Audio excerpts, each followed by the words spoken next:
الله معكم أحبائي. آخر تطورات الحرب بين روسيا وأوكرانيا. قبل أسابيع من قدوم الشتاء تواجه أوكرانيا واحدة من أخطر أزماتها منذ بداية الحرب، أزمة طاقة تهدد بتجميد البلاد حرفيا. ففي هذا الشهر وما سبقه نفذت روسيا موجة واسعة من الضربات الصاروخية والطائرات المسيرة على منشآت الطاقة الأوكرانية. وطبعا من شاهد فيديوهات في قطار تقريبا كل يوم اثنين فيديو حول هذه الضربات، خاصة في مقاطعتي خاركيف وبولتافا وبعض المناطق باتجاه دانيبرو وغيرها، حيث تقع أهم مراكز إنتاج وتخزين الغاز الطبيعي في البلاد. هذه الضربات أدت إلى شل أكثر من 60% من إنتاج الغاز المحلي، ما جعل كييف أمام واقع صعب للغاية. الشتاء قادم والوقود شبه منعدم. في هذا التقرير سنستعرض تفاصيل الهجمات، حجم الخسائر، انعكاساتها الاقتصادية، وردود الفعل الأوكرانية والغربية، بالإضافة إلى السيناريوهات المتوقعة لأزمة الطاقة قبل الشتاء. فيما يتعلق بتفاصيل الضربات الروسية، هذه الهجمات كما قلنا لم تكن عشوائية، وكنت أشدد في كل فيديو على أن هذه الضربات تحصل ضمن خطة دقيقة تستهدف مفاصل البنية التحتية للغاز الأوكراني. طبعا روسيا استخدمت مزيجا من صواريخ سكندر التكتيكية التي تحدثنا عنها وصواريخ أخرى مختلفة، إضافة إلى المسيرات من طراز جيران لضرب نقاط محددة في شبكات الغاز.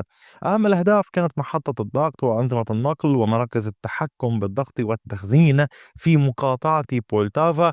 تعطل مجمع ضغط ضخم كان يزود العاصمة كييف ووسط البلاد بأكثر من ثلث احتياجاتها.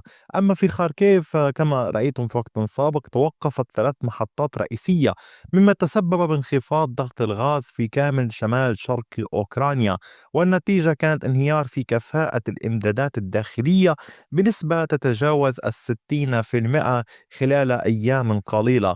أحبائي، فيما يتعلق بحجم الدمار التقني واللوجستي، فبحسب خبراء الطاقة الأوكران الأضرار طالت بنية تحتية هامة جدا.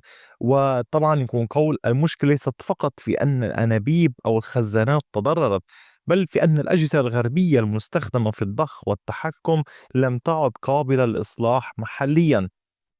هذه الأجهزة من شركات أوروبية وأمريكية، كما كنت أقول لكم بالتفصيل الأضرار وأسماء بعض الآلات التي يجري تدميرها وتتضرر خلال عملية الاستهداف، ولا تتوفر بدائل لها بسهولة بسبب العقوبات ونقص الإمدادات.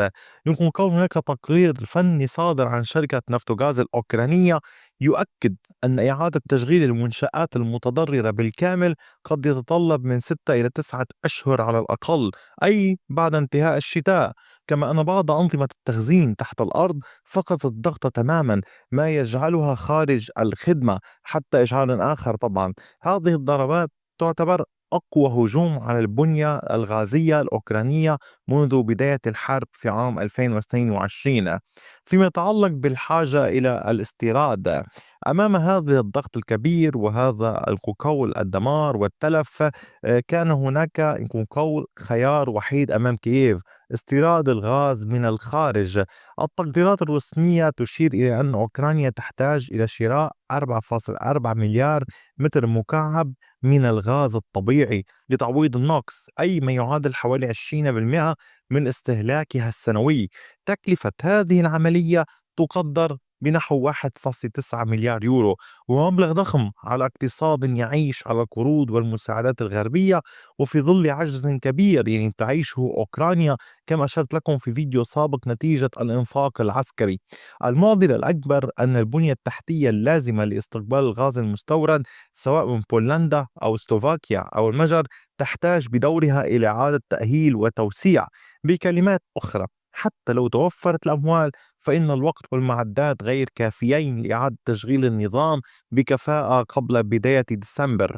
فيما يتعلق بهذه الضربات، كانت قد سببت خسائر اقتصادية مباشرة.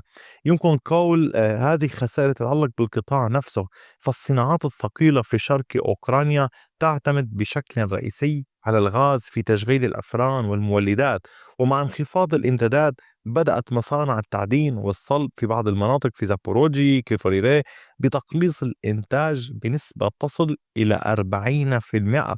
كما توقفت بعض محطات الكهرباء الحرارية بالغاز عن توليد الطاقة، ما أدى إلى انقطاعات متكررة في التيار الكهربائي في عدة مناطق. هذا التراجع في الإنتاج الصناعي سيؤثر بدوره على عائدات الضرائب ويزيد الضغط على العملة والتي بدأت تفقد قيمتها تدريجيا. وبالتالي أحبائي هناك تحديات كبيرة أمام الدولة الأوكرانية. إصلاح هذا الدمار ليس بالأمر السهل. وكما قلنا المعدات المستخدمة في قطاع الغاز الأوكراني كالتوربينات والضواغط وأنظمة التحكم أغلبها صنع أوروبي أمريكي، وبسبب الحرب توقفت الإمدادات. كما غادر عدد كبير من المهندسين والفنيين ذوي الخبرة البلاد. يعني حتى لو حصلت كيف على التمويل، فالمشكلة الأكبر أيضا هي نقص اليد العاملة المؤهلة والمعدات البديلة. الخبراء الأوكران يعني يقدرون أن القدرة الإنتاجية لن تتجاوز 50% حتى ربيع العام القادم 2026، ما يعني أن الأزمة قد تمتد لفترة طويلة. فيما يتعلق بالحكومة، فقد سارعت بتقديم طلبات عاجلة إلى الاتحاد الأوروبي والولايات المتحدة، وقد تضمنت هذه الطلبات توريد قطع غيار ومعدات طاقة غربية الصنع لإصلاح محطات الضغط، تمويل مباشر لتغطية تكاليف شراء الغاز التي تحدثت عنها، وتزويد كييف بمنظومات دفاع جوي لحماية منشآت الطاقة. ودعوني أذكركم في العهد السابق أو يمكن قول في عهد إدارة بايدن، كان وزير الدفاع الأمريكي قد زار يومها كييف وقول فكروا أولا بحماية منشآت الطاقة والمنشآت الحيوية بمنظومات دفاعية في محاولتك لتضغط روسيا بذلك الاتجاه. فأين ذهبت هذه الدفاعات الجوية التي يمكن قول كان يجب العمل عليها؟ هنا يبقى سؤال هام للغاية. كما أعلنت السلطات الأوكرانية أنها بدأت بتشغيل مولدات ديزل احتياطية في المنشآت الحيوية والمستشفيات، إلى جانب استيراد كميات محدودة من الكهرباء من رومانيا وسلوفاكيا.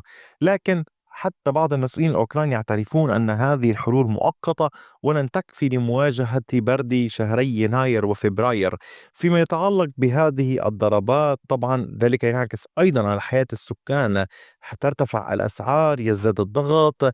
تعلمون أن الشتاء في أوكرانيا ليس سهل، وبالتالي يحتاجون إلى تدفئة الأماكن وليس فقط يعني المنازل، الجامعات، المدارس، غيرها من الأمور. طبعا بعضهم بدأ بقول أخذ قرارات بتخفيض ساعات الدراسة. إضافة إلى ذلك قد يضطر الأوكران للنزوح من مناطق إلى مناطق أخرى أو ربما إلى خارج أوكرانيا. أحبائي هذه الضربات خلقت أزمة كبيرة لدى الدولة الأوكرانية. توضح مدى هشاشة البنية التحتية للطاقة مع هذه الضربات والضغط في هذا المجال. طبعا اعتماد أوكرانيا على دول أوروبا والأمريكيين سيزداد، ولكن يبقى السؤال: هل أوروبا يعني تحديدا الاتحاد الأوروبي وبعض دوله هل هم مستعدون لتوفير المعدات، الأموال، الخبرات الفنية؟ هذا سؤال هام. وهل هم يعني في هذا المجال يعلمون أن الطاقة عصب كبير لاستمرار أي دولة، وبالتالي هم يعلمون أنهم في حال لم يدفعوا فطبعا ذلك سيؤثر على أوكرانيا وعلى قدرتها في وجه الروس.